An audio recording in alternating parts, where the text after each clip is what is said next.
expected me to be a typical renter. He thought I'd pack my things, lose my deposit, and disappear. Instead, I spent 4 months building a case that forced him to pay me £11,000 and cost him his license to rent property entirely.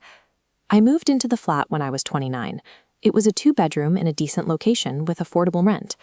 The landlord, Mr. Hargreaves, seemed professional at first, but by month 3, the red flags arrived. He ignored small repairs. He dismissed dampness in the 2nd bedroom as cosmetic. When the boiler broke in January, it took him 3 weeks to fix it. In my 8th month, the situation escalated. Hargreaves sent a letter giving me 2 months' notice to vacate, citing a clause in the agreement. Immediately after, he began sending letters alleging I had damaged the property, claims he had never mentioned in the previous 8 months. He was creating a paper trail to justify withholding my £3,000 deposit. He assumed I was ignorant of my rights. He was betting that I would lack the energy to fight back and would simply leave to avoid the stress of a legal dispute. I had been keeping records since the first week. I logged every ignored text, every vague email, and every maintenance issue. I took time-stamped photos of the damp walls and the broken boiler because I prefer to have everything in writing. This habit is a direct counter to the power imbalance between a landlord and a tenant. It turns a stressful, emotional conflict into a sequence of verifiable facts. The eviction notice was legally void. When I cross-referenced the letter with the actual lease and current legislation, I found that Hargreaves had failed to meet the statutory notice period required for that specific clause. I replied in writing, citing the relevant law and noting the error. His tone shifted instantly. The professional facade disappeared, replaced by letters that were openly aggressive. Under tenancy law, I had a right to quiet enjoyment of the property. This meant Hargreaves was required to give me at least 24 hours notice before visiting. He ignored this requirement.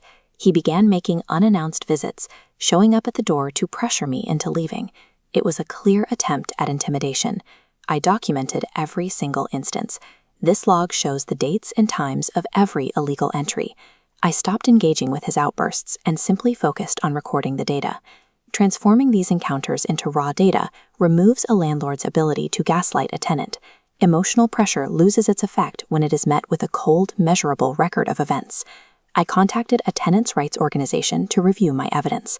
They confirmed the harassment and the invalid notice, but they also found a much larger legal violation regarding the UK deposit protection scheme. When a tenant pays a deposit, the landlord has a 30-day window to place that money into a government-approved protection scheme. Hargreaves had taken my £3,000 in cash and never registered it. Failing to protect a deposit allows a tenant to claim up to 3 times the deposit's value as a penalty. For my £3,000 deposit, that meant a potential £9,000 fine. At the hearing, Hargreaves arrived with a solicitor. He appeared confident, relying on verbal claims that repairs were finished and visits prearranged. He had no documentation to support his version of events. I presented 8 months of time-stamped photographs, the log of unannounced visits, and written confirmation from the protection scheme that my deposit did not exist in their system. The landlord's narrative failed when placed against a chronological, airtight paper trail. The judge awarded me £11,200. Hargreaves eventually paid the full amount. That money covered the deposit on my next flat, my moving costs, and my first 3 months of rent. The local council's rental licensing team followed up on the case. They conducted their own investigation into his properties and revoked his rental license within 6 months of the hearing. This outcome was only possible because I kept records.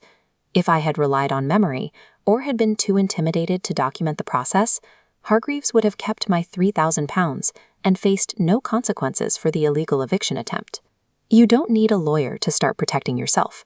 You just need a notes app, an email folder for correspondence, and photos of the property's condition. These tools are free, and they change the dynamic of the relationship. Has a landlord or a company ever tried to take advantage of you because they thought you didn't know your rights? Tell me what happened in the comments. Knowing the rules is how you protect yourself.